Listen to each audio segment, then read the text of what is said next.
बोलो जयकारा बोल मेरे श्री गुरु महाराज जी की जय। 5 नवंबर 2025। श्री अद्वैत स्वरूप विवेक दयाल प्रकाश। प्रेरक श्री श्री संत दयाल रामानंद जी महाराज श्री श्री छोटे महाराज जी। प्रकाशक Shri Guru Mandir Shri Sadguru Nagar trust. Compiled by स्कडेवान। आज का पाठ श्री स्वामी जी महाराज के ही शब्दों में निमृत प्रवचन। सद्गुरु से सौदा। प्रेमियों, आप सब अपने मन को पवित्र करने के लिए दरबार में आए हो, इसलिए यहाँ जो कुछ कहा जाता है उसे ध्यान से सुनना चाहिए, क्योंकि जब तक सुना नहीं जाएगा तब तक असर नहीं होगा। सुनिए मनिए मन रखिए भाव, दुख परिहरी सुख घर ले जाओ। गुरु वाणी। पहले सुने, सुनने के बाद मनन करे कि ये ठीक है या गलत। अगर ठीक लगे तो उस विचार को जीवन में ग्रहण करना चाहिए। प्रेमियों, गुरु को शरीर के लिए धारण नहीं किया जाता, उसे मन के लिए धारण किया जाता है।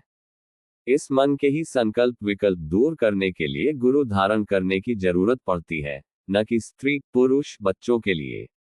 हमारा मन काम क्रोध लोभ मोह अहंकार इन 5 विकारों का राजा है। अगर हम इन विकारों से बचना चाहते हैं तो हमें गुरु की शरण में जाना ही पड़ेगा। महापुरुष कहते हैं कि काम और क्रोध 2 ऐसी चीजें हैं जो ईर्ष्या पैदा करती हैं, भाई भाई को अलग कर देती हैं, माता पिता को अलग कर देती हैं, पति पत्नी को अलग कर देती हैं। यानी दुनिया में जो भी बुराई है इन्हीं के बल पर है।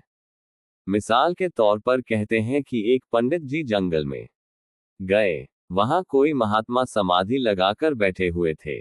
पंडित जी ने प्रार्थना की कि महाराज, मेरे पास धन नहीं है, मुझे कोई ऐसी चीज दीजिए जिससे धन पैदा होता है। महात्मा जी ने कहा कि चीज तो मैं दे देता हूं, मगर उसके साथ एक शर्त है कि जितना धन तेरे पास पैदा होगा उससे 2 गुना तेरे पड़ोसी के घर हो जाएगा।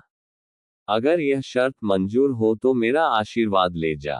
पंडित जी कहने लगे कि महाराज, मुझे तो इसी बात से मतलब है कि मेरे घर में धन होना चाहिए, पड़ोसी के घर में 2 गुना हो जाए, इससे मुझे क्या।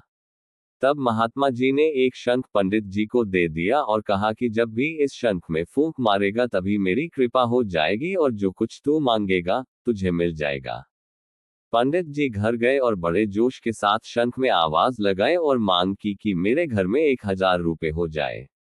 उसके घर में फौरन 1000 रुपए हो गए, लेकिन उसके पड़ोसी के घर में 2000 रुपए हो गए। अब पंडित जी के मन में ईर्ष्या उत्पन्न हो गई कि मैंने तो इतनी मेहनत करके 1000 रुपया लिया और मेरे पड़ोसी को बिना कुछ किए ही 2000 रुपए मिल गए। इस बात का कोई इलाज तो करना ही चाहिए, सोचने लग गए। सोचते सोचते दिमाग में कुछ आया और उन्होंने शंख में आवाज लगाकर कहा कि मेरी एक आंख अंधी हो जाए, यानी मैं काना हो जाऊं। वह तो काना हो गया और उसका पड़ोसी बेचारा दोनों आंखों से गया। पंडित जी को अभी भी चैन नहीं आया। शंख में आवाज लगाए और कहने लगे कि मेरे घर के आगे एक कुआं हो जाए। अब जाहिर है दूसरे के घर के आगे 2 कुएं हो गए, यानी अब अंधा घर से निकलेगा तो गिरकर मर जाएगा। और ये सब किसकी मेहरबानी हुई? काम और क्रोध की। यानी काम और क्रोध के कारण आदमी अपने सुख को नहीं देखता, उसे तो अपने से बढ़कर दूसरा सुखी नजर नहीं आना चाहिए। इसीलिए महापुरुष कहते हैं कि अगर काम क्रोध लोभ मोह अहंकार इन 5 विकारों को शांत करना है और इनसे फायदा उठाना है तो गुरु की शरण लेनी चाहिए। इन 5 का राजा मन है, मन गुरु को भेंट करना है। जब तक मन गुरु को भेंट ना करो तब तक ये 5 विकार वश में नहीं होते व मन में चिंताएं रहती है। चाहे समाधि लगाए रखो, समाधि में श्वास चलते रहते हैं और मन कभी कुछ देखता है कभी कुछ। पहले कहता है कि मैंने अभी तक गुरु धारण नहीं किया और गुरु धारण करने के पश्चात कहते हैं कि मन तो अब भी स्थिर नहीं रहता। अब मन को स्थिर करने के लिए गुरु महाराज जी कहते हैं कि शरीर को भेंट नहीं करना, मन को भेंट करो, फिर वह मन को चलना सिखाएंगे। जैसे स्कूल में लड़के को दाखिल करोगे तभी तो उसे पढ़ना सिखाएंगे। इसी तरह मन को गुरु के हवाले करेंगे तभी वह मन को सिखाएंगे कि ऐसे चलना है, तभी मन को शांति मिलेगी। मन बेचे सद्गुरु के पास, तिस सेवक के कारज रास। जब तक गुरु के साथ मन का सौदा नहीं किया जाता तब तक यह मन तृप्त नहीं होता। कभी इधर की कल्पना कभी उधर की। इसलिए गुरु मन को ही उपदेश देते हैं, शरीर को नहीं। बोलो जयकारा बोल मेरे श्री गुरु महाराज जी की जय।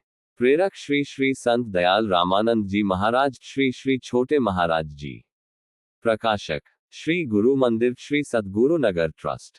अगले पाठ में सद्गुरु से सौदा, अंतिम भाग। कंप्लाइड बाय एस के ड्यून।